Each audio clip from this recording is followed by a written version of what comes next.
No paz, sino guerra. Todas las religiones de raza son del Espíritu Santo.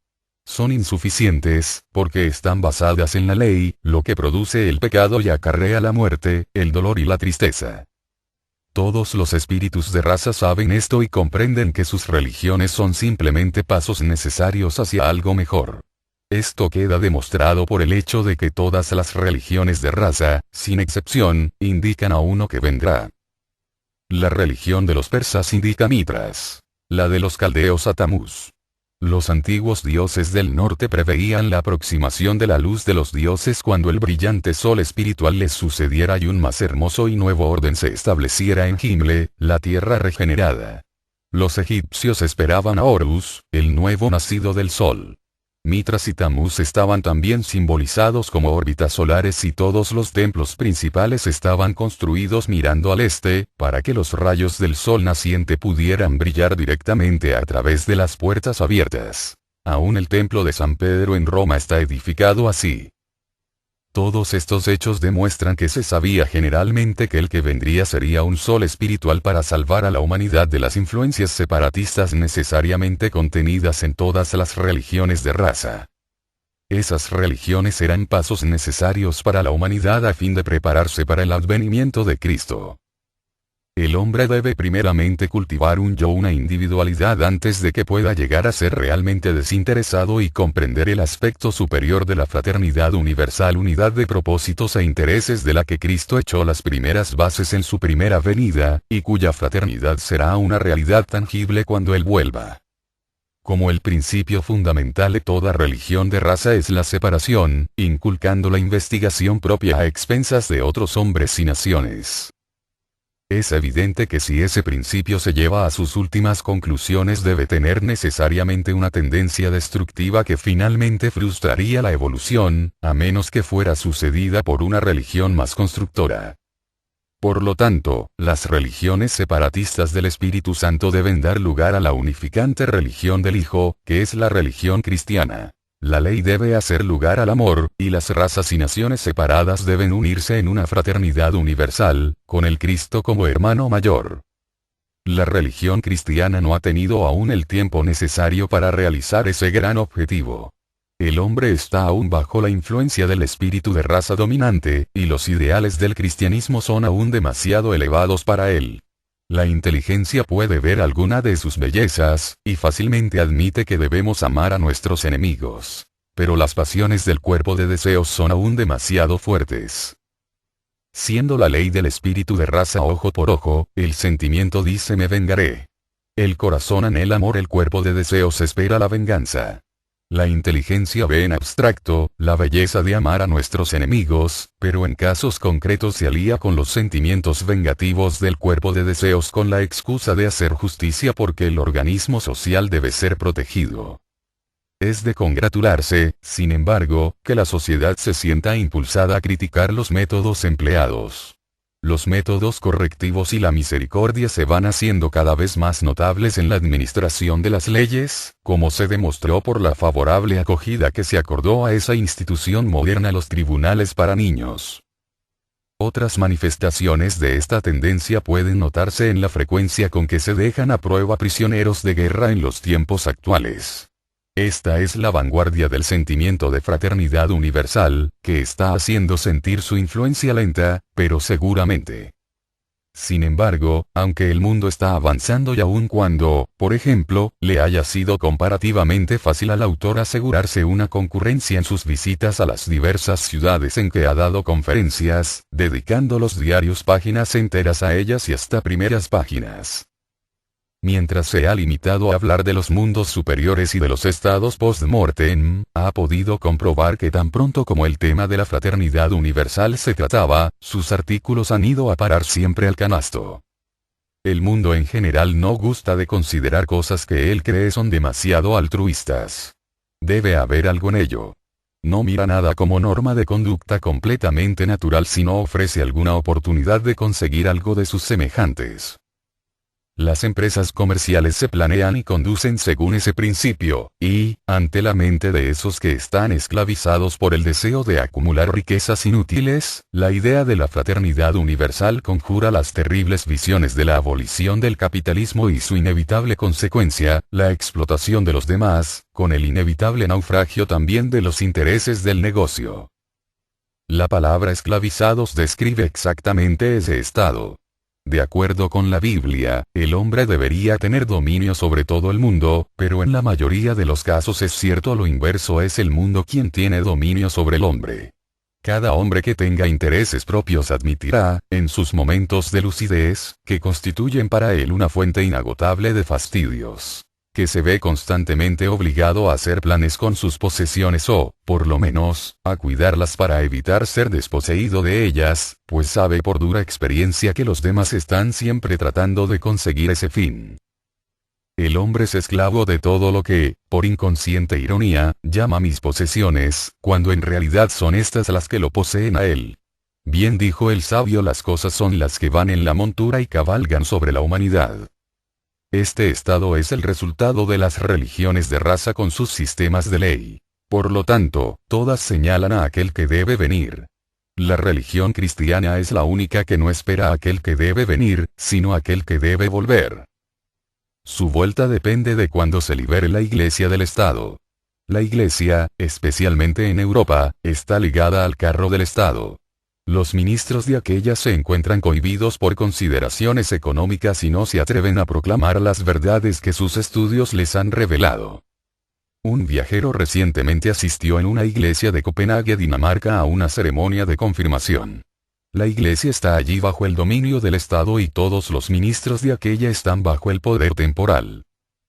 Los feligreses no tienen nada que decir sobre el asunto. Pueden asistir a la iglesia o no, como gusten, pero están obligados a pagar las tarifas que mantienen a la institución. Además de efectuar los oficios bajo el gobierno del Estado, el pastor de la iglesia visitada estaba condecorado con varias órdenes conferidas por el rey, siendo el brillo de las bandas un silencioso pero elocuente testimonio de la gran esclavitud de la iglesia ante el Estado. Durante la ceremonia el pastor rogó por el rey y los legisladores para que éstos pudieran regir al país sabiamente. Mientras duren los reyes y los legisladores, esa oración será muy apropiada.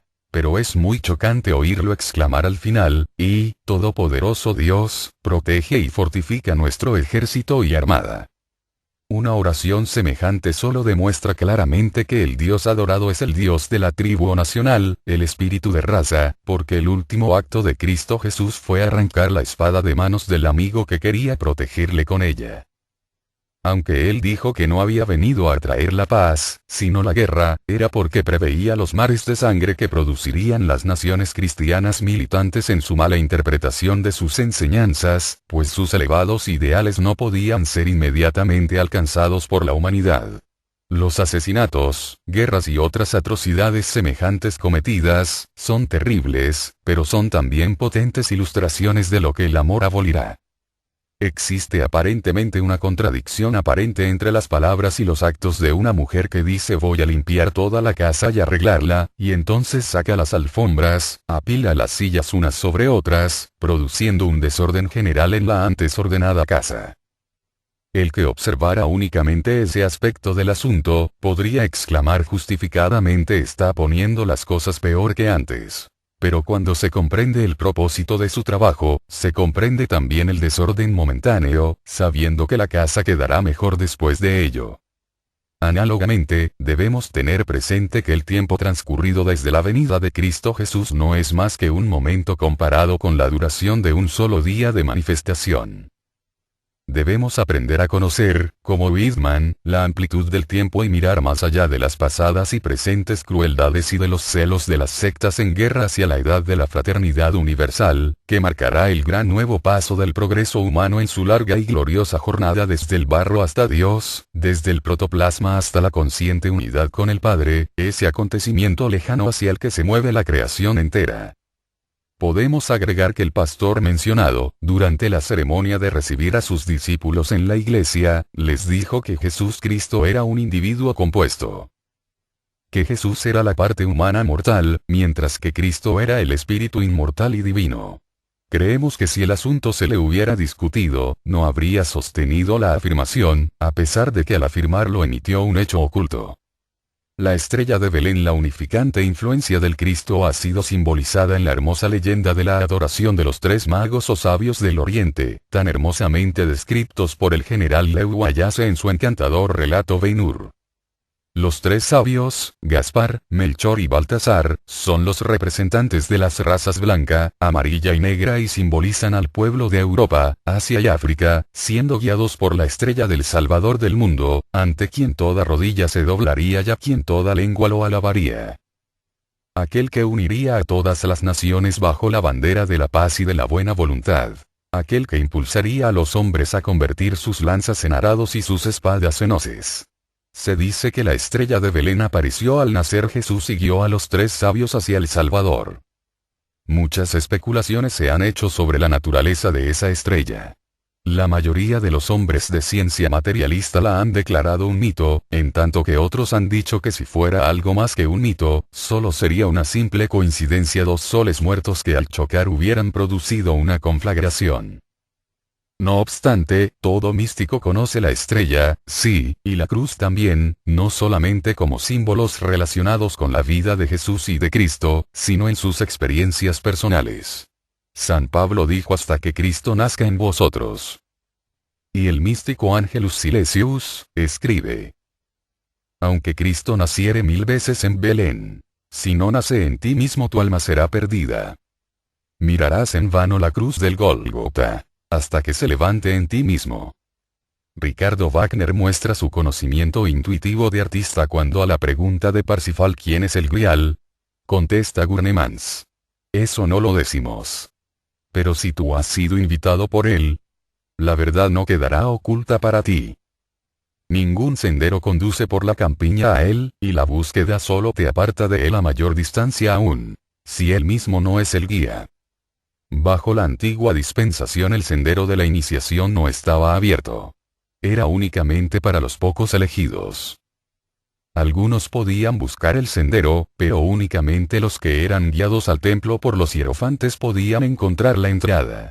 Antes del advenimiento de Cristo no había invitación alguna parecida a la actual de que todo el que quiera puede venir. En el momento en el que la sangre fluyó en el Gólgota, el velo del templo se rasgó por razones que se explicarán ahora, y desde entonces, cualquiera que busque su admisión la encontrará. En los templos del misterio los hierofantes enseñaban a sus discípulos que en el sol hay una fuerza espiritual, así como también una fuerza física. Esta última fuerza de los rayos solares es el principio fecundante de la naturaleza. Produce el crecimiento de las plantas y, por lo tanto, sostiene y sustenta a los reinos animal y humano. Es la energía constructora, que es el manantial de toda la fuerza física. Esta energía solar, física, alcanza su más elevada expresión a mediados del verano, cuando los días son más largos y más cortas las noches, porque los rayos solares caen entonces directamente sobre el hemisferio boreal. En ese tiempo las fuerzas espirituales son las más inactivas. Por otro lado, en diciembre, téngase en cuenta que aquí se está hablando con referencia al hemisferio boreal. En el hemisferio austral quedan invertidos esos términos durante las largas noches de invierno, la fuerza física solar estará adormecida y las fuerzas espirituales alcanzan su grado máximo de intensidad. La noche entre el 24 y el 25 de diciembre es la noche santa por excelencia de todo el año. El signo zodiacal de la Inmaculada Virgen Celestial está sobre el horizonte oriental hacia la medianoche, y el sol del año nuevo. Entonces comienza su jornada desde el punto más austral, hacia el hemisferio norte, para salvar a esa parte de la humanidad físicamente de la oscuridad y del hambre que resultarían inevitablemente si permaneciera permanentemente al sur del Ecuador. Para los pueblos del hemisferio norte, donde han nacido todas las religiones actuales, el sol está directamente bajo la tierra, y las influencias espirituales son fortísimas, en el norte, en la medianoche del 24 de diciembre. Siendo ese el caso, es indudable que entonces sería facilísimo para los que desearan dar un paso hacia la iniciación el ponerse esta noche en contacto consciente con el sol espiritual por vez primera. Por lo tanto, los discípulos que estaban preparados para la iniciación eran llevados de la mano por los hierofantes de los misterios, y por medio de ceremonias que se realizaban en el templo, se les elevaba a un estado de exaltación en el cual trascendía toda condición física. Para su visión espiritual, la tierra se hacía transparente y ellos veían el sol de medianoche, la estrella. No era el sol físico el que veían con sus ojos espirituales, sin embargo, sino el espíritu del sol, el Cristo, su Salvador espiritual, así como el sol físico era su Salvador físico. Esa es la estrella que brilló en esa santa noche y la que aún brilla para el místico en la obscuridad de la noche. Cuando el ruido y la confusión de la actividad física se aquietan, entonces él entra en su encierro y busca el sendero que conduce al reino de la paz. La brillante estrella está siempre allí para guiarlo y su alma escucha la canción profética: paz en la tierra a los hombres de buena voluntad.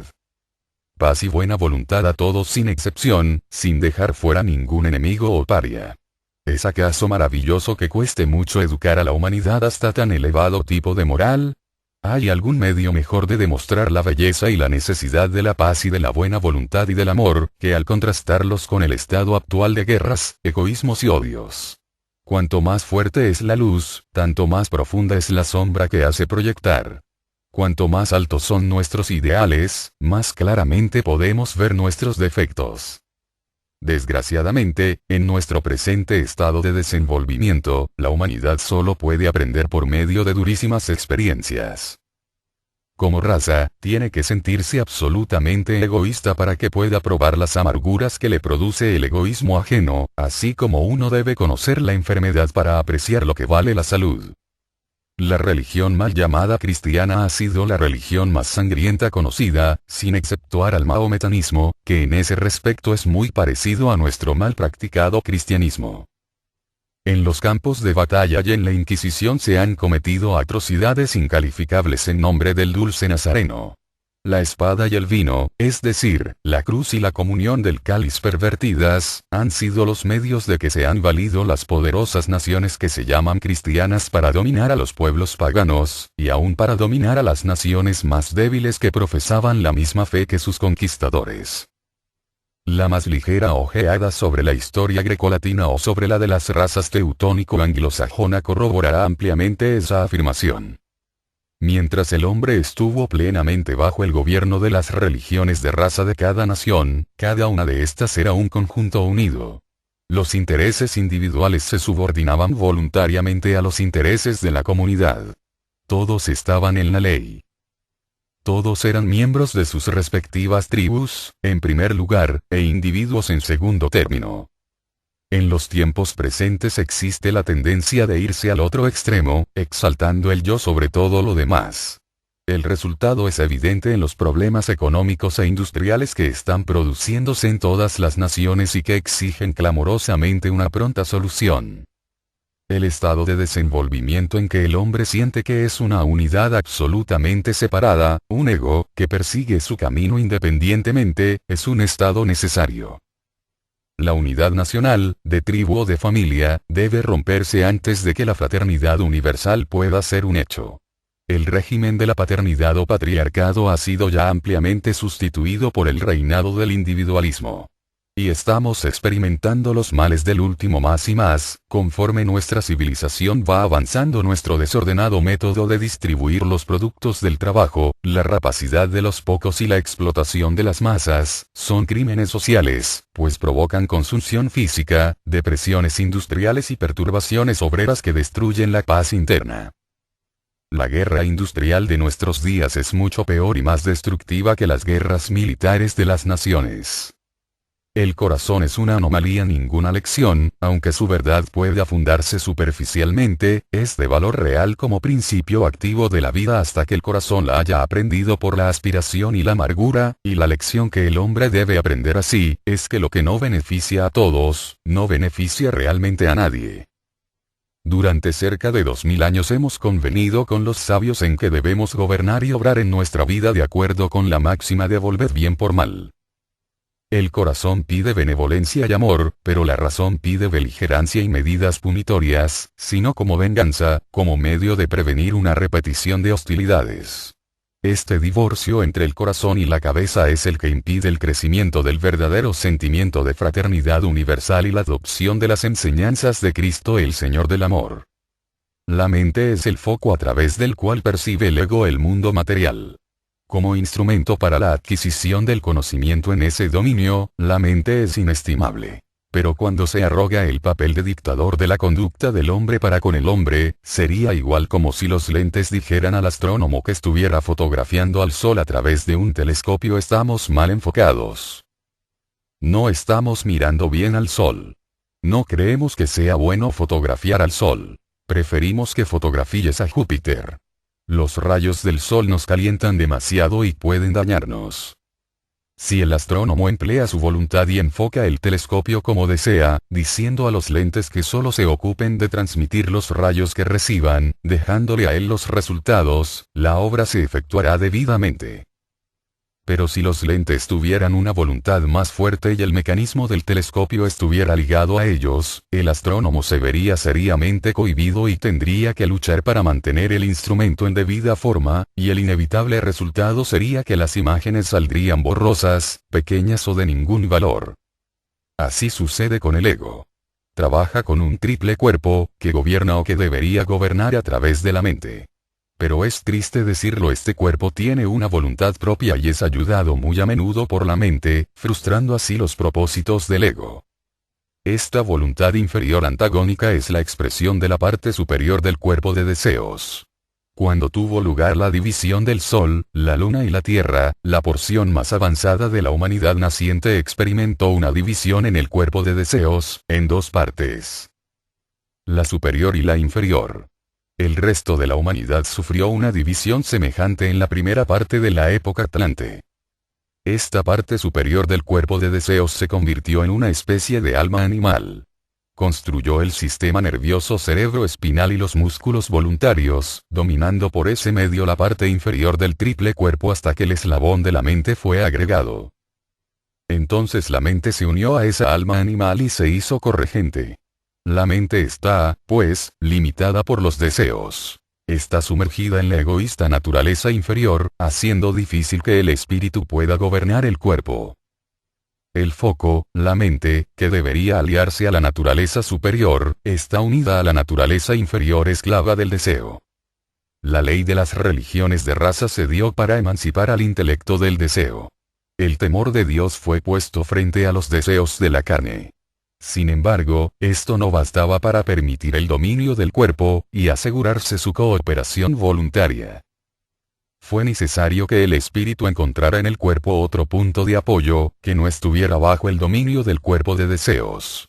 Todos los músculos son expresiones del cuerpo de deseos y forman un camino directo hasta el punto principal donde la mente traidora está pronta para reunirse al deseo y reinar suprema. Si los Estados Unidos estuvieran en guerra con Francia, no desembarcarían sus tropas en Inglaterra, esperando así subyugar a Francia, sino que desembarcarían a sus soldados directamente en Francia para que lucharan allí. Como general sabio, el ego sigue una conducta análoga. No comienza su campaña adquiriendo dominio sobre alguna de las glándulas, pues estas son expresiones del cuerpo vital y le es imposible adquirir dominio sobre los músculos voluntarios que están muy bien defendidos por el enemigo. El sistema muscular involuntario, que está bajo la dirección del sistema nervioso simpático, sería también inútil para ese objeto. El ego debe conseguir un contacto más directo con el sistema nervioso cerebroespinal. Para hacer esto y conseguirse una base de operaciones en el mismo campo enemigo, domina un músculo que es involuntario y que, no obstante, está relacionado con el sistema nervioso voluntario. Tal músculo es el corazón. Hemos ya hablado anteriormente de las dos clases de músculos voluntarios e involuntarios. Estos últimos están estriados en sentido longitudinal y están relacionados con las funciones que no están bajo el dominio de la voluntad, como la digestión, respiración, excreción, etc. Los músculos voluntarios son los que están dominados por la voluntad por medio del sistema nervioso voluntario, como los músculos de la mano y de los brazos. Esos músculos están estriados longitudinalmente y al través o cruzados. Lo indicado es cierto en todos los músculos, menos el corazón, que es un músculo involuntario. Ordinariamente no podemos dominar la circulación. En condiciones normales, la cantidad de latidos del corazón es fija y, sin embargo, para confusión de los fisiólogos, el corazón está también estriado de través, como si fuera un músculo voluntario. Es el único órgano del cuerpo que exhibe esa peculiaridad. Pero, como la esfinge, rehúsa dar una compensación que resuelva el enigma a los científicos materialistas. El ocultista puede encontrar fácilmente la contestación en la memoria de la naturaleza. De esa fuente sabe que cuando el ego buscó por vez primera el hacerse fuerte en el corazón, este estaba estriado solo longitudinalmente, lo mismo que cualquier otro músculo involuntario. Pero conforme el ego fue adquiriendo más y más dominio sobre el corazón, fueron desarrollándose gradualmente las fibras cruzadas. No son ni tan numerosas ni tan definidas como los músculos que están bajo el pleno dominio del cuerpo de deseos.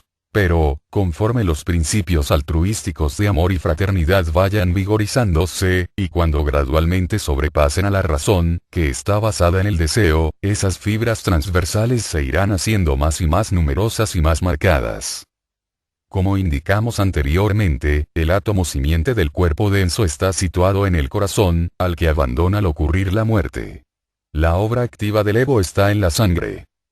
Ahora bien, si exceptuamos a los pulmones, el corazón es el único órgano del cuerpo a través del cual pasa la sangre en cada ciclo. La sangre es la expresión más elevada del cuerpo vital, porque nutre a todo el organismo físico. Es también, en cierto sentido, el vehículo de la memoria subconsciente que está en contacto con la memoria de la naturaleza, situada en la división más elevada de la región etérica. La sangre es la que lleva los recuerdos de la vida de los antecesores a los descendientes durante generaciones cuando es una sangre común, como la que se produce por la endogamia. Hay en la cabeza 3 puntos, cada uno de los cuales es el asiento particular de cada uno de los 3 aspectos del espíritu, teniendo el segundo y tercer aspectos puntos de sostén secundarios. El cuerpo de deseos es la expresión pervertida del ego. Convierte la individualidad del espíritu en egoísmo. La individualidad no busca lo suyo a expensas de los demás. El egoísmo busca la adquisición sin tener en cuenta a los demás. El asiento del espíritu humano es primariamente la glándula pineal y secundariamente el cerebro y el sistema cerebroespinal, que domina a los músculos voluntarios.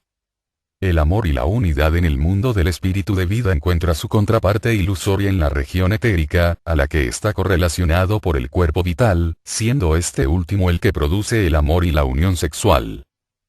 El espíritu de vida tiene su asiento en el corazón, que es el regente de la sangre que nutre los músculos.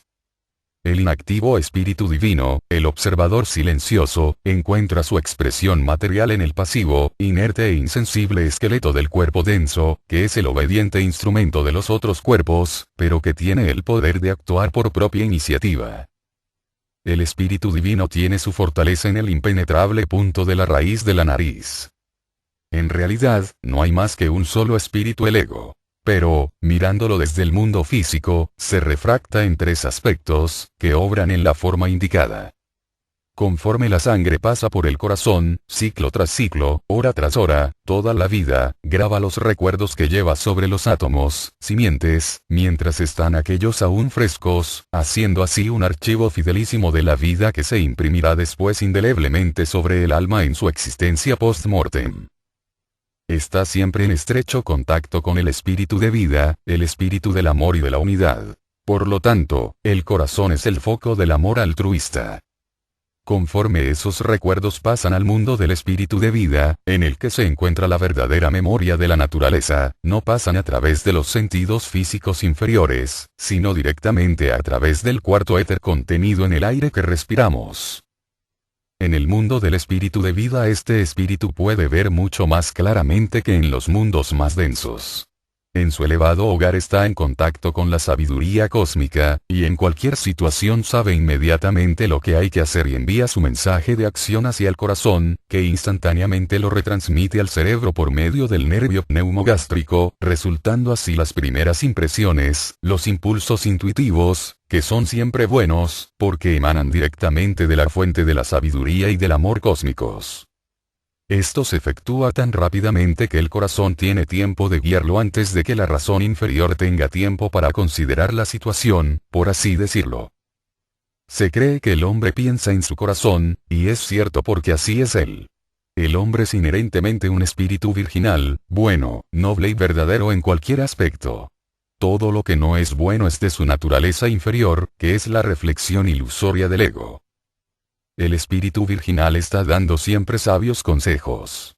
Si pudiéramos solamente seguir los impulsos del corazón, el primer pensamiento, la fraternidad universal sería realizada ahora mismo. Pero este es, precisamente, el punto en el que comienzan las complicaciones. Después del buen consejo dado por la primera impresión, el cerebro comienza a razonar, con el resultado de que, en la gran mayoría de los casos, domina el corazón. El telescopio arregla su propio foco y apunta a donde él quiere, a pesar del astrónomo. La mente y el cuerpo de deseos frustran los designios del espíritu, tomando ellos la dirección y, como carecen de la sabiduría del espíritu y el cuerpo, sufren las consecuencias. Los fisiólogos notan que ciertas áreas del cerebro están dedicadas a determinadas actividades mentales, y los frenólogos han llevado esa rama de la ciencia aún más allá. Además se sabe que el pensamiento destruye tejidos nerviosos. Esto, así como cualquier otro desgaste del cuerpo, es restaurado por la sangre. Cuando el corazón se convierta en músculo voluntario, la circulación de la sangre quedará completamente bajo el dominio del unificante espíritu de vida, el espíritu del amor, quien entonces tendrá el poder de impedir que la sangre afluya a esas partes del cerebro dedicadas a propósitos egoístas, siendo que esos centros mentales se irán atrofiando gradualmente. Por otro lado, le será posible a dicho espíritu el aumentar la sangre cuando las actividades mentales son altruistas. Y de esta manera restaurará y vigorizará esos centros, así que a su debido tiempo la naturaleza pasional será conquistada y la mente emancipada del deseo por el amor. Únicamente mediante la completa emancipación, por el amor, podrá elevarse más allá de la ley y convertirse él mismo en una ley. Habiéndose conquistado a sí mismo, conquistará entonces a todo el mundo. Las fibras latitudinales del corazón pueden formarse mediante ciertos ejercicios bajo el entrenamiento oculto. Pero como algunos de esos ejercicios son peligrosos, deben ser llevados a cabo únicamente bajo la dirección de un instructor competente. Que ningún lector de esta obra pueda ser engañado por los impostores habilidosos y deseosos de atraerse aspirantes, es nuestro deseo, y para evitar eso volvemos a repetir muy seriamente que ningún verdadero ocultista se alaba nunca, anunciando sus poderes ocultos, ni vende lecciones a tanto cada una o a tanto el curso. Ni consentirá jamás exhibiciones teatrales. Su obra la realiza lo más discretamente posible y únicamente con el propósito de ayudar legítimamente a los demás, sin pensar para nada en sí mismo. Como dijimos al principio de este capítulo, todas las personas deseosas del conocimiento superior pueden tener la más absoluta confianza de que si lo buscan encontrarán el camino abierto para llegar a él. El mismo Cristo preparó el camino para cualquiera que quisiera. Él ayudará y bendecirá a todo investigador verdadero, que esté deseoso de trabajar por la fraternidad universal, el misterio del Gólgota. Durante los últimos 2000 años mucho se ha escrito sobre la sangre purificadora. La sangre de Cristo ha sido ensalzada desde el púlpito como el remedio soberano del pecado, el único medio de salvación y redención.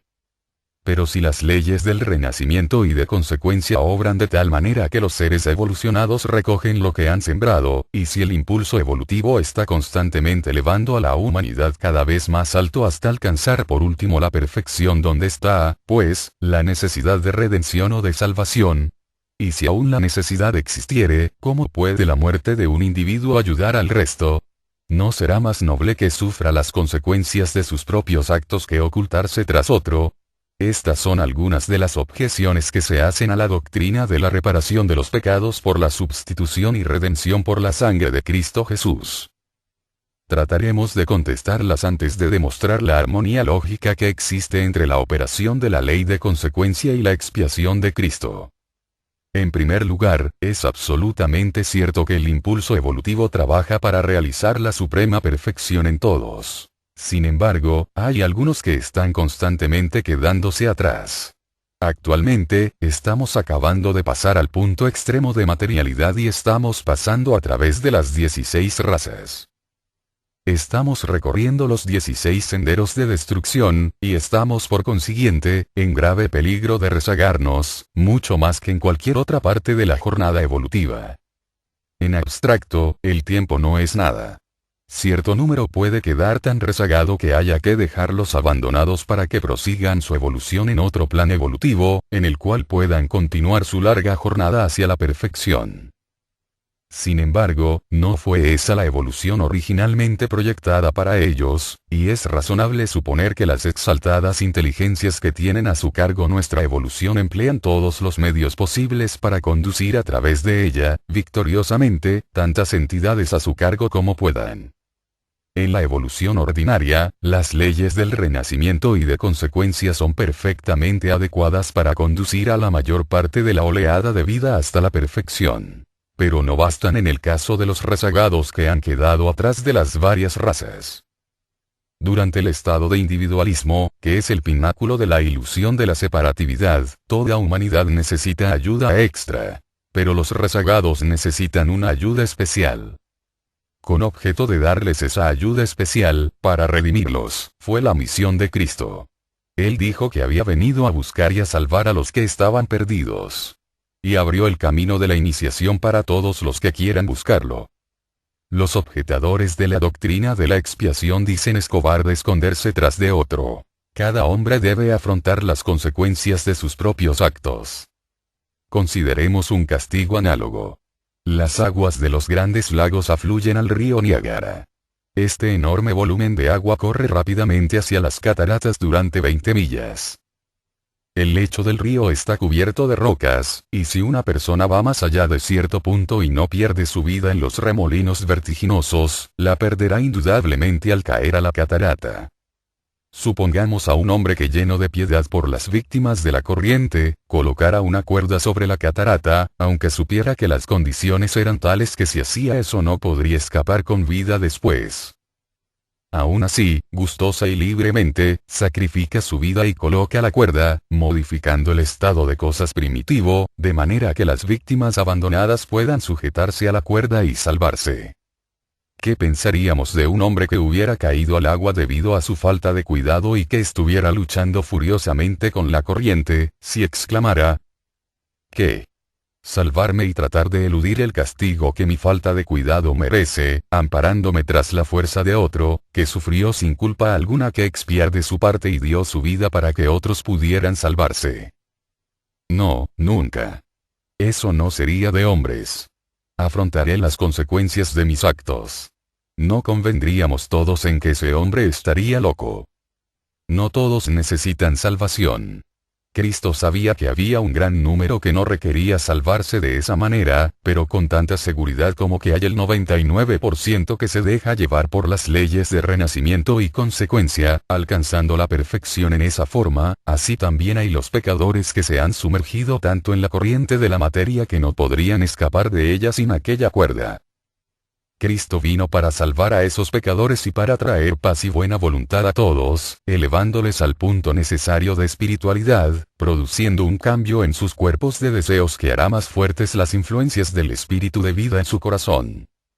Sus hermanos menores de Cristo, los espíritus solares, los arcángeles, habían trabajado como espíritus de raza en el cuerpo de deseos del hombre, pero su obra había sido efectuada desde afuera. Eran simplemente una fuerza solar reflejada proveniente de la luna, pues la luz lunar es el reflejo de la luz solar.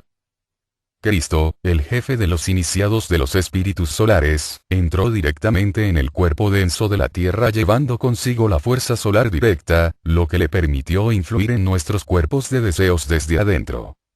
El hombre no puede mirar al sol mucho tiempo sin quedarse ciego, pues sus vibraciones son tan fuertes que destruyen la retina del ojo. Pero puede mirar sin temor a la luna pues sus vibraciones son muy inferiores. Sin embargo, son también luz solar, pero las vibraciones más fuertes han sido absorbidas por la luna, la cual refleja entonces el residuo sobre nosotros. Así sucede también con los impulsos espirituales que ayudan al hombre en su evolución. la Tierra fue arrojada del Sol porque nuestra humanidad no podía soportar los tremendos impulsos físicos y espirituales del Sol. Aún después de estar a tan gran distancia de aquel, el impulso espiritual sería todavía demasiado fuerte si no se enviara primero a la Luna, para beneficio del hombre. Cierto número de arcángeles espíritus solares ordinarios fueron con Jehová como ayudantes para reflejar esos impulsos del Sol sobre la humanidad de la Tierra, en forma de religiones de Jehová o de raza. El vehículo inferior de los arcángeles es el cuerpo de deseos. Nuestro cuerpo de deseos se obtuvo en el periodo lunar, en el que Jehová era el iniciado más elevado. Por lo tanto, Jehová puede manipular el cuerpo de deseos humanos. El vehículo inferior de Jehová es el espíritu humano, y su contraparte es el cuerpo de deseos. Los arcángeles son sus ayudantes, pues tienen el poder de administrar las fuerzas espirituales del Sol, siendo el cuerpo de deseos su vehículo inferior. Así que pueden trabajar y preparar a la humanidad para cuando llegue el tiempo en el que reciba los impulsos espirituales directamente del Sol, sin intervención de la Luna.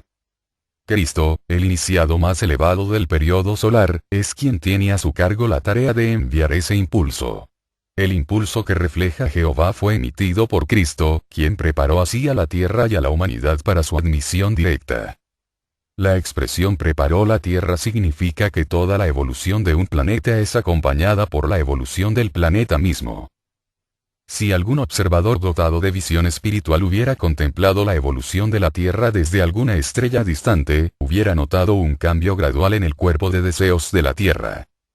Bajo la antigua dispensación, el cuerpo de deseos humanos era mejorado mediante la ley. Y este trabajo se sigue efectuando así aún en la mayoría, la que está preparándose de esa manera para la vida superior. La vida superior iniciación no comienza hasta que empieza el trabajo en el cuerpo vital. El medio empleado para ponerle en actividad es el amor. O mejor dicho, el altruismo.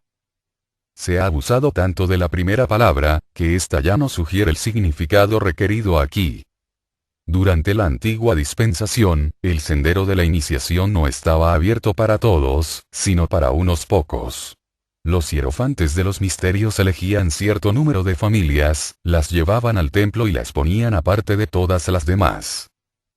Esas familias elegidas guardaban rigurosamente ciertos ritos y ceremonias. Sus casamientos y comercio sexual eran regulados por los hierofantes. El resultado de esto fue la producción de una raza que tenía el grado apropiado de laxitud entre los cuerpos vital y denso, y también el poder de despertar al cuerpo de deseos de su estado de letárgica durante el sueño. En esta forma se pusieron a unos pocos en condiciones para la iniciación y se les daban oportunidades que no podían concederse a todos. Encontramos ejemplos de esto entre los judíos, cuya tribu de Leví fue la elegida como templarios. Y también en la casta de los brahmanes, que son la única clase sacerdotal entre los hindúes. La misión de Cristo, además de la de salvar a los perdidos, fue la de hacer posible la iniciación para todos. Por lo tanto, Jesús no fue un levita, clase para quien era una herencia el sacerdocio. Él surgió del pueblo común, y aunque no de una clase de instructores, sus enseñanzas fueron superiores a las de Moisés. Cristo Jesús no negó a Moisés, la ley, ni a los profetas. Por el contrario, confirmó a todos ellos, demostrando al pueblo que esos eran sus predecesores, pues indicaban a aquel que debía venir. Dijo al pueblo que esas cosas habían servido sus propósitos ya, y que en adelante el amor debía suceder a la ley. Cristo Jesús fue matado. En relación con este hecho, llegamos a la diferencia fundamental y suprema entre él y los instructores anteriores, en los que encarnaban los espíritus de raza. Todos ellos murieron y debieron renacer una y otra vez para ayudar a sus pueblos a cumplir sus destinos. El arcángel Miguel, el espíritu de raza de los judíos, arrebató a Moisés, siendo éste conducido al monte Nebo, donde debía morir. Renació como Elías. Elías volvió como Juan el Bautista. Buda murió y renació como Shankaracharya. Sri Krishna dijo: donde quiera que decae el Dharma. Y, una exaltación de Adharma, entonces yo mismo vengo para proteger el bien, para destruir a los que hacen mal, para salvaguardia y firme establecimiento del Dharma. Yo nazco edad tras edad. Cuando llegó la muerte, el rostro de Moisés brilló y el cuerpo de Buda se iluminó. Todos ellos habían llegado al estado en el que el espíritu empieza a brillar desde dentro. Pero entonces murieron. Cristo Jesús llegó a ese estado en el monte de la transfiguración. Es sumamente significativo el que su obra real tuvo lugar después de ese acontecimiento. Él sufrió, fue matado y resucitó. Ser matado es muy diferente de morir. La sangre que había sido el vehículo del espíritu de raza debía fluir y ser purificada de toda influencia contaminadora. El amor al padre y a la madre con exclusión de todos los demás padres y madres debía abandonarse, pues de otra manera la fraternidad universal y el amor altruista que todo lo abarca no podrían nunca convertirse en hechos reales. La sangre purificadora cuando el Salvador, Cristo Jesús, fue crucificado, su cuerpo fue herido en 5 sitios en los 5 centros en los que fluyen las corrientes del cuerpo vital. Y la presión de la corona de espinas produjo un flujo en el 6º centro también. Esto es un vislumbre para los que ya conocen esas corrientes. Una dilucidación amplia de esto no puede darse públicamente por ahora. Cuando la sangre fluyó de esos centros, el gran espíritu solar, Cristo, se liberó del vehículo físico denso de Jesús y se encontró en la tierra con sus vehículos individuales. Los vehículos planetarios ya existentes fueron compenetrados por sus propios vehículos, y en un abrir y cerrar de ojos él difundió su propio cuerpo de deseos en el planeta, lo que le permitió desde entonces trabajar sobre la Tierra y sobre la humanidad desde adentro. En aquel momento, una oleada tremenda de luz espiritual solar inundó la Tierra. El velo del templo se rompió, ese velo que el espíritu de raza había colgado ante el templo para resguardarlo de todos menos de los pocos elegidos. Y desde entonces el sendero de la iniciación quedó abierto para todo el que quisiera entrar en él. Por lo menos en lo que concierne a los mundos espirituales, esa oleada transformó las condiciones de la Tierra como un relámpago. Pero las condiciones densas y concretas son, por supuesto, afectadas mucho más lentamente. Como toda vibración rápida e intensísima de luz, esa gran oleada de luz cegó al pueblo por su brillante fulgurante y, por lo tanto, se dijo que el sol se había obscurecido. Lo opuesto fue precisamente lo que sucedió. El sol no se había obscurecido, sino que brillaba con glorioso esplendor. Fue el exceso de luz lo que cegó al pueblo, y únicamente cuando la Tierra absorbió el cuerpo de deseos del brillante espíritu solar, la vibración bajó a una intensidad más normal. La expresión la sangre purificada de Cristo Jesús significa que la sangre que fluyó en el Calvario está ligada al gran espíritu solar, Cristo, quien por ese medio se aseguró su admisión en la Tierra misma, y desde aquel momento es su regente. Él difundió su propio cuerpo de deseos por todo el planeta, purificándolo así de todas las viles influencias que habíanse desarrollado bajo el régimen del espíritu de raza. Bajo la ley todos pecaban. Aún más no podían ser ayudados. No habíanse desarrollado hasta el punto en el que pudieran obrar con rectitud por el amor. La naturaleza pasional era tan fuerte, que para ellos era una imposibilidad el dirigirla. Por lo tanto, sus deudas, engendradas bajo la de consecuencia, habían adquirido proporciones colosales. La evolución se hubiera demorado terriblemente y muchos habrían quedado perdidos para nuestra oleada de vida si no se les hubiera prestado alguna ayuda. Por lo tanto, Cristo vino para buscar y salvar a los que estaban perdidos. Él limpió los pecados del mundo con su sangre purificadora, lo que le permitió entrar en la tierra y en la humanidad. Él purificó esas condiciones y a Él le debemos el que podamos atraer hacia nuestros cuerpos de deseos materia emocional más pura que antes, y Él continúa trabajando para ayudarnos, haciendo nuestro alrededor un ambiente cada vez más puro. Que esto lo efectuó y lo está haciendo a expensas de un gran sufrimiento para Él mismo, es cosa que nadie puede dudarlo si es capaz de formarse la más mínima concepción sobre las limitaciones soportadas por ese gran espíritu al entrar en las coercitivas condiciones de la existencia física, así como su actual limitación como regente de la tierra no es menos dolorosa. Ciertamente Él es, también regente del sol y, por lo tanto, solo está confinado parcialmente a la tierra. Pero, sin embargo, las limitaciones producidas por las lentísimas vibraciones de nuestro planeta denso deben ser casi insoportables. Si hubiera Cristo Jesús muerto simplemente, hubiera sido imposible para Él el ejecutar esa obra. Pero los cristianos tienen un Salvador resucitado. uno que está siempre presente para ayudar a todos los que invoquen su nombre. Habiendo sufrido como nosotros en todo y conociendo plenamente todas nuestras necesidades, olvida todos nuestros errores y fracasos mientras continuemos luchando y tratando de vivir una buena vida. Debemos tener siempre muy presente que el único fracaso verdadero es cesar de luchar. Después de la muerte del cuerpo denso de Cristo Jesús, los otros vehículos fueron devueltos a su poseedor primitivo, Jesús de Nazaret, quien, durante algún tiempo después, funcionando en su cuerpo vital que había recobrado temporalmente, instruyó al núcleo de la nueva fe que Cristo había formado. Jesús de Nazaret ha tenido desde entonces la dirección de las logias esotéricas o sociedades secretas que hubo en toda Europa. En muchos lugares, los caballeros de la mesa redonda fueron altos iniciados de los misterios de la nueva dispensación. Así sucedió también con los caballeros del Grial, a quienes finalmente se confió el cáliz de José de Arimatea, que fue empleado por Cristo Jesús en la última cena. Después se les entregó además la lanza que había herido su costado y el receptáculo que recibió la sangre de la herida. Los druidas de Irlanda y los trotes del norte de Rusia fueron también escuelas esotéricas en las cuales trabajó Jesús en la llamada Edad Media.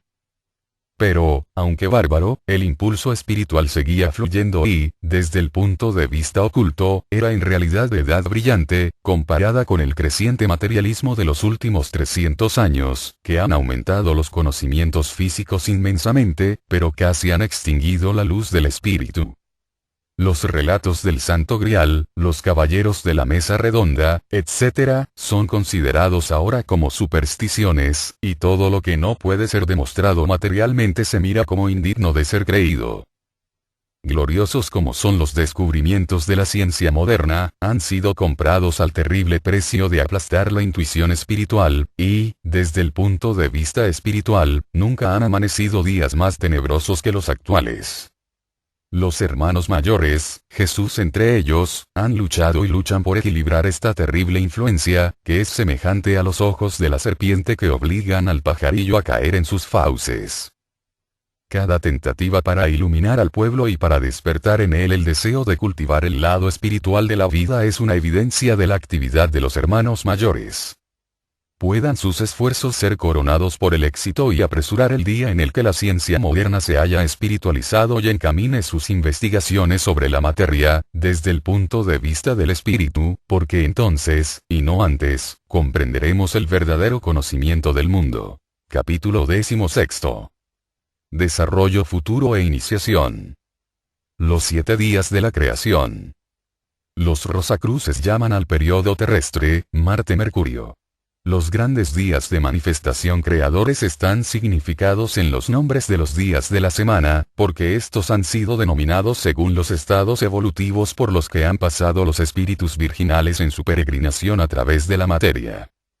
Sábado corresponde al periodo de Saturno, está regido por Saturno. Domingo corresponde al periodo solar, está regido por el Sol. Lunes corresponde al periodo lunar, está regido por la Luna. Martes corresponde al primera mitad del periodo terrestre, está regido por Marte. Miércoles corresponde a la segunda mitad del periodo terrestre, está regido por Mercurio. Jueves corresponde al periodo de Júpiter, está regido por Júpiter. Viernes corresponde al periodo de Venus, está regido por Venus. El periodo de Vulcano es el último periodo de nuestro plan evolutivo. La quintesencia de todos los periodos precedentes es extraída por la recapitulación, espiral tras espiral. Ningún nuevo trabajo se realiza hasta la última revolución en el último globo, y entonces únicamente en la séptima época.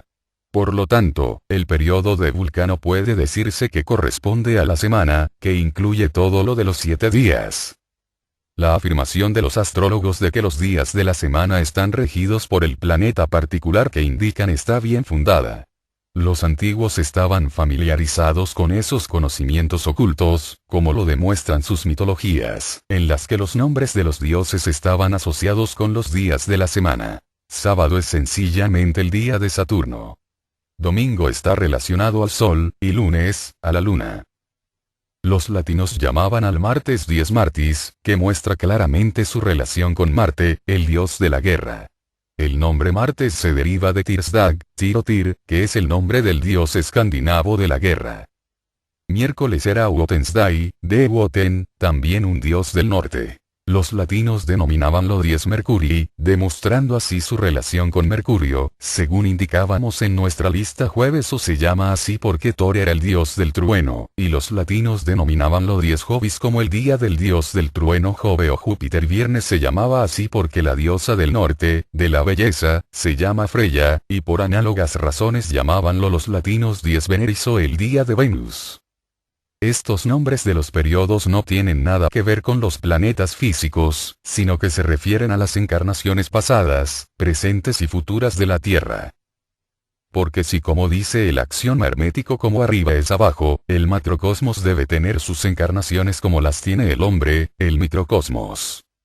La ciencia oculta nos dice que hay 777 encarnaciones, pero no quiere significar que la Tierra sufra 777 metamorfosis. Lo que significa es que la vida evolucionante hace 7 revoluciones en torno de los 7 globos de los 7 periodos mundiales. Este peregrinaje de la involución y de la evolución, incluyendo el camino recto de la iniciación, está significado en el caduceo o cetro de Mercurio, así llamado porque ese símbolo oculto indica el sendero de la iniciación, que quedó abierto únicamente desde el principio de la mitad mercurial del periodo terrestre. Algunos de los misterios menores les fueron dados a los primitivos lemures y atlantes, pero no las 4 grandes iniciaciones. La serpiente negra del diagrama 15 indica el sendero cíclico y tortuoso de la involución, comprendiendo los periodos de Saturno, solar y lunar, y la mitad marciana del periodo terrestre, durante cuyo intervalo la vida evolucionante construyó sus vehículos, no haciéndose plena y claramente consciente del mundo externo hasta la última parte de la época Atlante. La serpiente blanca representa el sendero que la raza humana seguirá a través de la mitad mercurial del periodo terrestre y de los periodos de Júpiter, de Venus, y Vulcano, durante cuyo peregrinaje la conciencia humana se expandirá hasta la omnisciencia, la inteligencia creadora. El sendero serpeante es el sendero seguido por la gran mayoría, pero el cetro de Mercurio, en torno del cual se arrollan las serpientes, muestra el estrecho y recto camino, el sendero de la iniciación, que permite a los que por él viajan el realizar en pocas vidas lo que requiere millones de años para la mayoría de la humanidad. Apenas necesitamos decir que no puede darse descripción alguna de las ceremonias iniciáticas, puesto que el primer voto del iniciado es el silencio, pero aunque fuera permitido no sería importante. En lo que a nosotros concierne, para conseguir dar una ojeada general al sendero evolutivo, basta con indicar los resultados de tales ceremonias. El resultado en conjunto de la iniciación, es dar al aspirante espiritual una oportunidad para desarrollar sus facultades y poderes superiores en corto tiempo por medio de un ejercitamiento muy severo, con el que adquiere la expansión de la conciencia que toda la humanidad poseerá en un lejano futuro, pero cuya gran mayoría la realizará siguiendo el lento proceso de la evolución ordinaria. Podemos conocer los estados de conciencia y los poderes correspondientes alcanzados por el candidato conforme pasa a través de las sucesivas grandes iniciaciones, los que serán poseídos por la humanidad en general en el futuro. Algunos vislumbres hemos dado ya, pero otros más cabe deducir de la ley de consecuencia, los que pueden darnos una visión de conjunto de la evolución frente a nosotros y de la magnitud de los grandes grados iniciáticos. Con ese objeto quizá pueda ayudarnos el contemplar el pasado y los grados de conciencia por los que ya atravesó la humanidad en los periodos precedentes.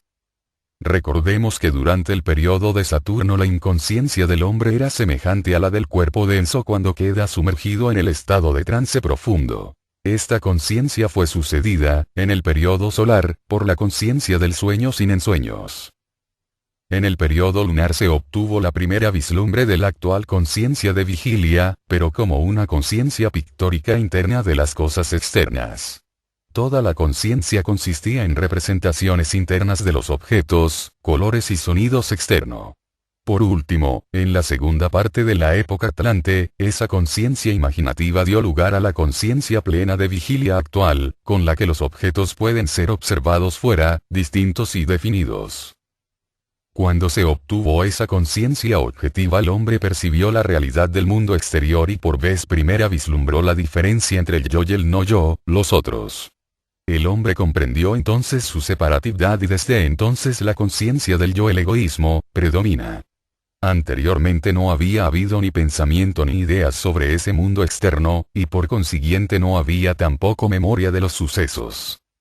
Ese cambio de la conciencia pictórica interna a la conciencia objetiva del yo fue efectuado muy lentamente, con una lentitud proporcional a su magnitud, desde la permanencia en el globo C de la tercera revolución del periodo lunar hasta la última parte de la época Atlante. Durante ese tiempo la vida evolucionante pasó a través de 4 grandes estados de desenvolvimiento análogo al animal antes de alcanzar el estado humano. Esos grados del pasado corresponden a los 4 estados no pasados aún y a las 4 iniciaciones. Dentro de esos 4 estados de conciencia ya pasados hay 13 grados, y desde el estado actual del hombre hasta la última de las grandes iniciaciones hay 13 iniciaciones. Los 9 grados de los misterios menores y las 4 grandes iniciaciones. Hay una división similar entre nuestros animales actuales, la que puede distinguirse en su forma, porque como la forma es la expresión de la vida, cada grado de desarrollo de ésta debe corresponder necesariamente a un desarrollo de conciencia. Cuvier fue el primero que dividió el reino animal en 4 clases primarias, pero no supo dividir esas clases en subclases. El embriologista Karl Ernst von Baer, el profesor Agassiz y otros científicos, clasifican el reino animal en 4 divisiones primarias y 13 subdivisiones, como sigue. Las primeras 3 divisiones corresponden a las 3 revoluciones remanentes de la mitad mercurial del periodo terrestre y sus 9 grados corresponden a los 9 grados de los misterios menores, que habrán sido obtenidos por la humanidad en general cuando haya llegado a la mitad de la última revolución del periodo terrestre. La cuarta división de la lista de los animales avanzados del reino tiene 4 subdivisiones: peces, reptiles, aves y mamíferos. Los grados de conciencia así indicados corresponden a estados análogos de desarrollo que alcanzará la humanidad al final de los periodos terrestres, de Júpiter, de Venus y de Vulcano, y que cualquier individuo calificado puede obtener actualmente por medio de la iniciación. La primera de las grandes iniciaciones da el estado de conciencia que alcanzará la humanidad ordinaria al final del periodo terrestre. La segunda el que alcanzará aquella al final del periodo de Júpiter, la tercera da la extensión de conciencia que se alcanzará al finalizar el periodo de Venus. Y la cuarta da al iniciado el poder y la omnisciencia que alcanzará la humanidad únicamente al final del periodo de Vulcano. La conciencia objetiva con la que obtenemos conocimientos del mundo externo depende de lo que percibamos por nuestros sentidos. A esto lo llamamos real, en contradistinción de nuestros pensamientos e ideas que llegan a nosotros a través de nuestra conciencia interna. Su realidad no es aparente para nosotros, en la misma forma que un libro o una mesa o cualquier otro objeto visible en el espacio. Los pensamientos o ideas nos parecen confusos e irreales, y en consecuencia hablamos de ellos como de un mero pasatiempo y de solo una idea. Las ideas y pensamientos actuales, tienen, no obstante, una evolución ante ellos. Están destinados a convertirse en tan reales, claros y tangibles como cualquier otro de los objetos del mundo externo que ahora percibimos por intermedio de nuestros sentidos. Actualmente, cuando pensamos en una cosa o en un color, el cuadro o color presentado por la memoria a nuestra conciencia interna no es sino oscuro y sombrío comparado con la cosa en que pensábamos. En el periodo de Júpiter se producirá un cambio marcado en ese respecto.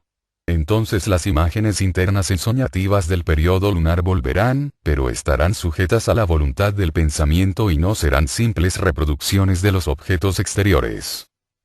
Así que habrá una combinación de las imaginaciones del periodo lunar y de los pensamientos e ideas desarrollados conscientemente durante el periodo terrestre, esto es, que será una conciencia pictórica consciente de sí.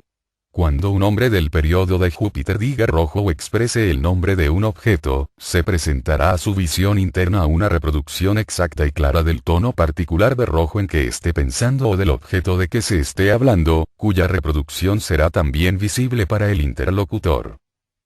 No habrá malentendido alguno en cuanto a lo que quiere significarse por las palabras emitidas. Los pensamientos e ideas serán visibles y vivos. Por lo tanto, la hipocresía y la adulación quedarán completamente eliminadas. Los hombres se verán exactamente como son. Habrá buenos y malos, pero esas dos cualidades no se encontrarán mezcladas en la misma persona. Habrá hombres perfectamente buenos o perfectamente malvados, y uno de los problemas más serios de entonces será la manera de obrar con estos últimos. Los maniqueos, una orden de espiritualidad aún superior a los rosacruces, están actualmente estudiando ese problema. Puede obtenerse una idea anticipada de esas condiciones con un corto resumen de su leyenda. Todas las órdenes místicas tienen una leyenda simbólica de sus ideales y aspiraciones. La leyenda de los maniqueos dice que hay dos reinos, el de los luminosos y el de los sombríos. Estos últimos atacan a los primeros y quedan derrotados, debiendo ser castigados. Pero como los luminosos son perfectamente buenos y los sombríos son perfectamente malos, aquellos no pueden infligir a estos ningún mal, así que tienen que castigarlos haciéndoles bien. Por lo tanto, una parte del reino de los luminosos se incorpora al de los sombríos y de esta manera el mal queda vencido con el tiempo. El odio no será sometido por el odio, sino que sucumbirá ante el amor. Las imágenes internas del periodo lunar eran la expresión del alrededor externo del hombre. En el periodo de Júpiter esas imaginaciones serán expresadas desde dentro. Serán una facultad de la vida interna del hombre. Poseerá además la facultad que cultivó en el periodo terrestre de ver las cosas fuera de sí mismo, en el espacio. En el periodo lunar no veía las cosas concretas, sino sus cualidades anímicas. En el periodo de Júpiter verá ambas y tendrá por lo tanto una comprensión perfecta de todo cuanto lo rodee. En un estado posterior a este, del mismo periodo, dicha capacidad perceptiva será sustituida por una fase superior aún. Su poder de formar concepciones mentales claras de colores, objetos o tonalidades, le permitirá ponerse en contacto con seres suprasensibles de diversos órdenes y asegurarse su obediencia, empleando su fuerza de voluntad. Podrá admitir de sí mismo las fuerzas necesarias para ejecutar sus designios, pero dependerá, sin embargo, de la ayuda de esos seres suprafísicos, quienes estarán entonces a su servicio. Al finalizar el periodo de Venus, podrá emplear su propia fuerza para dar vida a sus imaginaciones y para arrojarlas como objetos en el espacio. Entonces poseerá una conciencia objetiva, consciente y creadora. Muy poco podemos decir acerca de la elevada conciencia espiritual que será alcanzada al finalizar el periodo de Vulcano. Estaría mucho más allá de nuestra comprensión actual. Espirales dentro de espirales. No debe suponerse que esos estados de conciencia comienzan al principio de los periodos a los que pertenecen y que duran hasta su final. Hay siempre la recapitulación, y por lo tanto deben existir los correspondientes estados de conciencia en escala ascendente. La revolución de Saturno de cualquier periodo, la estada en el globo y la primera época de cualquier globo es una repetición de los estados de desenvolvimiento del periodo de Saturno. La revolución solar, la estada en el globo B y la segunda época de cualquier globo son recapitulaciones de los estados de desarrollo del periodo solar, y así sucesivamente, durante todo el sendero. Se comprenderá, pues, que la conciencia que deba ser el resultado especial y peculiar de cualquier periodo no comienza a desarrollarse hasta que se han efectuado todas las recapitulaciones. La conciencia de vigilia del periodo terrestre no comenzó hasta la cuarta revolución, cuando la oleada de vida había llegado al cuarto globo D y estaba en la cuarta o época atlante en ese globo. La conciencia de Júpiter no comenzará a desarrollarse en el periodo de Júpiter hasta la quinta revolución, cuando el quinto globo haya sido alcanzado y cuando comience la quinta época de ese globo. Por consiguiente, la conciencia de Venus no comenzará hasta la sexta revolución, cuando se haya llegado a la sexta época y último globo y época, un poco antes de que finalice el día de manifestación. El tiempo requerido para pasar a través de esos respectivos periodos varían grandemente. Cuanto más sumergidos en la materia están los espíritus virginales, tanto más lentos son sus progresos y tanto más numerosos son sus grados o estados de desarrollo. Después que se ha pasado el nadir de la existencia material, conforme la vida va ascendiendo a condiciones o estados más sutiles y movibles, el progreso se va acelerando gradualmente. El periodo solar es de duración algo mayor que el periodo de Saturno y el periodo lunar de mayor duración aún que el solar. La mitad marciana o primera mitad del periodo terrestre es la más larga mitad de cualquier periodo. Entonces comienza el tiempo a cortarse nuevamente, así que la mitad mercurial del periodo terrestre, las últimas 3 revoluciones y media, ocuparán menos tiempo que la mitad marciana. El periodo de Júpiter será más corto que el lunar. El periodo de Venus más corto aún que el correspondiente periodo solar, y el periodo de Vulcano será el más corto de todos. Los diversos estados de conciencia de los diferentes periodos son los siguientes. Saturno inconsciencia, correspondiente al trance profundo. Solar inconsciencia, correspondiente al sueño sin ensueños. Lunar conciencia pictórica correspondiente al sueño con ensueños. Terrestre conciencia de vigilia, objetiva. Júpiter conciencia propia y de imágenes conscientes. Venus conciencia objetiva, yo consciente, creadora. Vulcano la más elevada conciencia espiritual. Habiendo estudiado en general los estados de conciencia que se desarrollarán en los 3 periodos y medio restantes, estudiaremos ahora los medios de conseguirlos.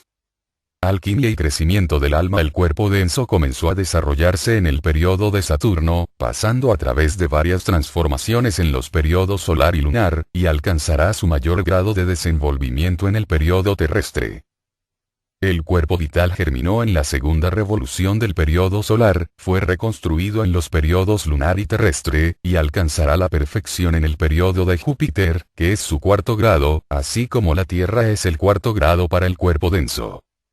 El cuerpo de deseos partió en el periodo lunar, fue reconstruido en el periodo terrestre, será nuevamente modificado en el periodo de Júpiter y de Venus y alcanzará la perfección en el periodo de Vulcano. Examinando el diagrama 8 se verá que el globo inferior del periodo de Júpiter está situado en la región etérica. Sería por lo tanto imposible emplear un vehículo físico allí, pues únicamente el cuerpo vital puede usarse en la región etérica.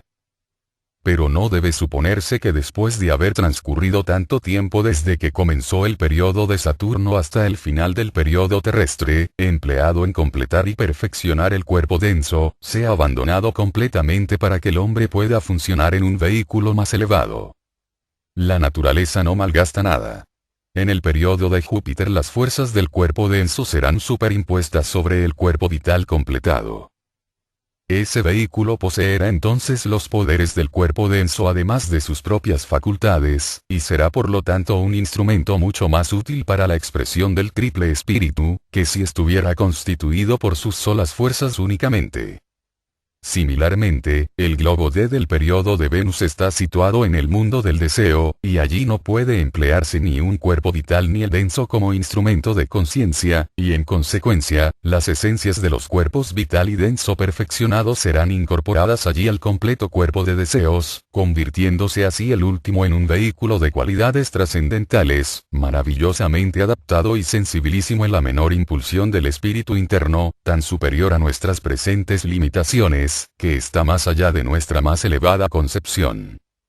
Aún así la eficiencia de este espléndido vehículo será trascendida cuando en el periodo de Vulcano su esencia, junto con las de los vehículos vital y denso, se agreguen al cuerpo mental, que se convertirá en la más elevada expresión de los vehículos humanos, conteniendo en sí mismo la quintesencia de lo mejor que había en sus vehículos.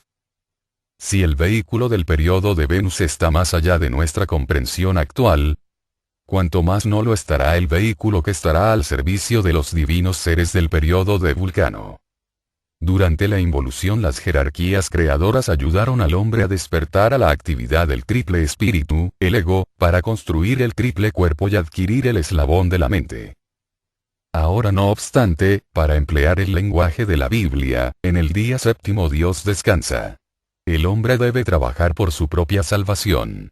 El triple espíritu debe completar la obra del plan comenzado por los dioses. El espíritu humano, que fue despertado durante la involución en el periodo lunar, será el más prominente de los 3 aspectos del espíritu en la evolución del periodo de Júpiter, que es el periodo correspondiente del arco ascendente de la espiral. El espíritu de vida, cuya actividad comenzó en el periodo solar, manifestará principalmente su actividad en el correspondiente periodo de Venus y las influencias particulares del espíritu divino serán las más fuertes en el periodo de Vulcano, puesto que fue vivificado en el correspondiente periodo de Saturno. Esos tres aspectos del espíritu están en actividad mientras dura la evolución, pero la actividad principal de cada aspecto se desarrollará en esos periodos particulares, porque la obra a ejecutarse allí es su obra especial. Cuando el triple espíritu ha desarrollado el triple cuerpo y obtenido el dominio de ellos por medio del foco mental, comienza a desarrollar la triple alma, trabajando desde dentro. La mayor o menor alma que el hombre tenga depende de la cantidad de trabajo hecho por el espíritu en sus cuerpos. Esto ha sido explicado en el capítulo que describe la experiencia post-mortem. Todo cuanto del cuerpo de deseos haya sido trabajado por el ego queda transmutado en el alma emocional, la que al fin es asimilada por el espíritu humano, cuyo vehículo especial es el cuerpo de deseos. Todo cuanto del cuerpo vital haya sido trabajado por el espíritu de vida se convierte en alma intelectual, que construye al espíritu de vida, porque ese aspecto del triple espíritu tiene su contraparte en el cuerpo vital. Todo cuanto del cuerpo denso haya sido trabajado por el espíritu divino se llama alma consciente, la que últimamente se sumerge en el espíritu divino, porque el cuerpo denso es su emanación material. El alma consciente crece por la acción, los impactos externos y la experiencia. El alma emocional crece por los sentimientos y emociones generadas por las acciones y la experiencia. El alma intelectual es un mediador entre las otras dos, y crece por el ejercicio de la memoria, por la que liga las experiencias pasadas a las presentes y los sentimientos engendrados por ellas, creando así la simpatía y la antipatía, que no pueden existir aparte de la memoria, porque los sentimientos resultantes de la sola experiencia serían evanescentes. Durante la involución del espíritu progresó formando y mejorando cuerpos, pero la evolución depende del crecimiento del alma, la transformación de los cuerpos en alma. El alma, es por así decirlo, la quintesencia, el poder o fuerza del cuerpo, y cuando un cuerpo ha sido completamente construido y ha alcanzado la perfección a través de los diversos estados y períodos, en la forma descrita el alma se extrae de ellos y es absorbida por uno de los tres aspectos del espíritu que generó el cuerpo en primer lugar. Así, el alma consciente será absorbida por el espíritu divino en la séptima revolución del periodo de Júpiter. El alma intelectual será absorbida por el espíritu de vida en la sexta revolución del periodo de Venus. El alma emocional será absorbida por el espíritu humano en la quinta revolución del periodo de Vulcano. La palabra creadora, la mente, es el instrumento más importante de los poseídos por el espíritu, es un instrumento especial en la obra de la creación. La laringe espiritualizada y perfecta hablará la palabra creadora, pero la mente perfeccionada decidirá en cuanto a la forma particular y volumen de vibraciones, y será por lo tanto el factor determinante. La imaginación será la facultad espiritualizada que dirigirá la creación. Existe actualmente una fuerte tendencia a considerar la facultad de la imaginación ligeramente, si bien es uno de los factores más importantes en nuestra civilización. Si no fuera por la imaginación seríamos todavía salvajes. La imaginación es quien proyecta nuestras casas, planea nuestros vestidos o nuestras facilidades de transporte o transmisión. Si los inventores de esos mejoramientos no hubieran poseído la mente ni la imaginación capaz de formar imágenes mentales, dichos mejoramientos no se hubieran convertido nunca en realidades concretas. En nuestra edad de materialismo, apenas si se hace esfuerzo alguno para anular aquella tendencia, y nadie siente más los efectos de esto que los inventores. Son clasificados generalmente como chiflados, y sin embargo, han sido los factores esenciales en la subyugación del mundo físico y en convertir nuestro alrededor social en lo que es hoy en día. Cualquier perfeccionamiento, tanto en lo físico como en lo espiritual, debe ser imaginado primeramente como una posibilidad que puede convertirse en una cosa real. Si el estudiante examina el diagrama aún comprenderá claramente ese hecho. En la comparación dibujada allí, entre las funciones de los diferentes vehículos humanos y las partes de un estereoscopio, la mente corresponde a la lente. Es el foco mediante el cual las ideas producidas por la imaginación del espíritu se proyectan sobre el universo material. Primero son solo pensamientos forma imaginaciones, pero cuando el deseo de realizar las posibilidades imaginadas ha puesto al hombre en acción en el mundo físico, se convierten en lo que llamamos realidades concretas. Actualmente, sin embargo, la mente no está enfocada de manera que pueda dar una imagen cierta y clara de lo que el espíritu imagina. No está enfocada. Da cuadros confusos y borrosos. Y de ahí las necesidades de la experimentación, que demuestre los defectos de la primera concepción y produzca nuevas imaginaciones e ideas, hasta que la imagen producida por el espíritu en substancia mental se haya producido en substancia física.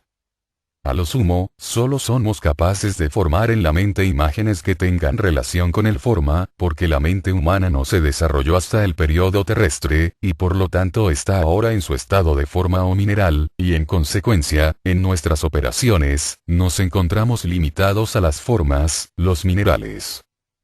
Podemos imaginar maneras o medios de trabajar en las formas minerales de los tres reinos inferiores, pero no podemos hacer sino muy poco o nada en los cuerpos vivientes.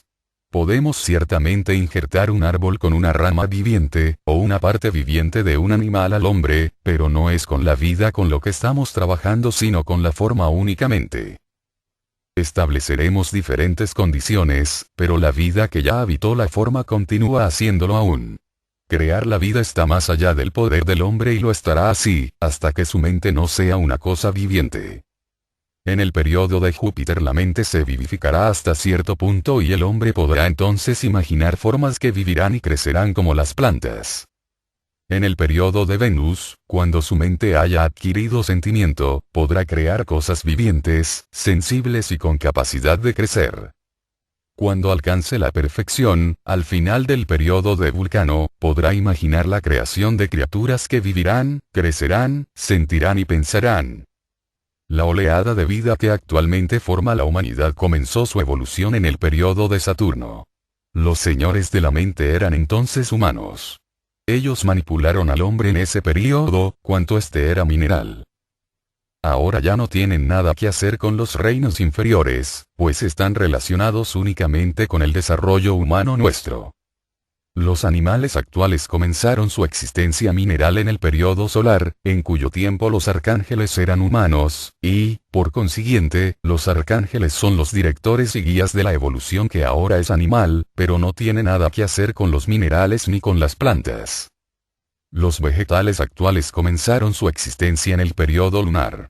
Los ángeles eran entonces humanos y, por consiguiente, están relacionados especialmente con la vida que actualmente ocupa el reino vegetal, para guiarla hasta el estado humano. Pero no tienen jurisdicción alguna en los minerales. Nuestra humanidad actual tendrá a su cargo la oleada de vida que comenzó su evolución en el periodo terrestre y que ahora anima a los minerales. Estamos actualmente trabajando con ellos por medio de la imaginación, dándoles forma, haciendo con ellos barcos, puentes, ferrocarriles, casas, etc. En el periodo de Júpiter guiaremos la evolución del reino vegetal, porque lo que actualmente es mineral tendrá entonces una existencia análoga a las plantas y deberemos obrar con ellos allí, así como aquí lo están haciendo ahora los ángeles con las plantas. Nuestra facultad imaginativa estará tan desarrollada, que, no solo tendremos la capacidad de crear formas por su intermedio, sino también el poder de animar esas formas con vitalidad. En el periodo de Venus nuestra actual oleada de vida mineral habrá avanzado un nuevo grado y tendremos entonces que dirigir a los animales de ese periodo, como lo hacen actualmente los arcángeles con los animales presentes, dándoles vitalidad y formas sensibles. Por último, en el periodo de Vulcano será privilegio nuestro el darles una mente germinal, como los señores de la mente lo hicieron con nosotros. Los minerales de hoy serán la humanidad del periodo de Vulcano, y nosotros habremos pasado a través de estados análogos a los recorridos por los ángeles y arcángeles. Habremos alcanzado entonces un punto en la evolución un poco superior al de los presentes señores de la mente, porque, recuérdese, no se produce nunca una reproducción exacta en parte alguna, sino siempre un perfeccionamiento progresivo, debido a la espiral. El espíritu divino absorberá al espíritu humano al finalizar el periodo de Júpiter, al espíritu de vida al finalizar el periodo de Venus. Y la mente perfeccionada, encerrando todo lo adquirido en los 7 períodos, será absorbida por el Espíritu Divino al finalizar el período de Vulcano. No hay contradicción alguna en esa afirmación con la hecha en otro lugar de que el alma emocional será absorbida por el espíritu humano en la 5ª revolución del período de Vulcano, porque el último estará entonces dentro del Espíritu Divino. Entonces seguirá un largo intervalo de actividad subjetiva, durante el cual los espíritus virginales absorberán todos los frutos del período septenario de manifestación. Pasado este intervalo se sumergirán en Dios, de quien vinieron, para reemerger al alborear otra gran día, como uno de sus gloriosos colaboradores. Durante la pasada evolución sus posibilidades latentes fueron transmutadas en poderes dinámicos. Habrán adquirido poder de alma y mente creadora, como fruto de su peregrinaje a través de la materia. Habrán avanzado de la impotencia a la omnipotencia, de la nesciencia a la omnisciencia.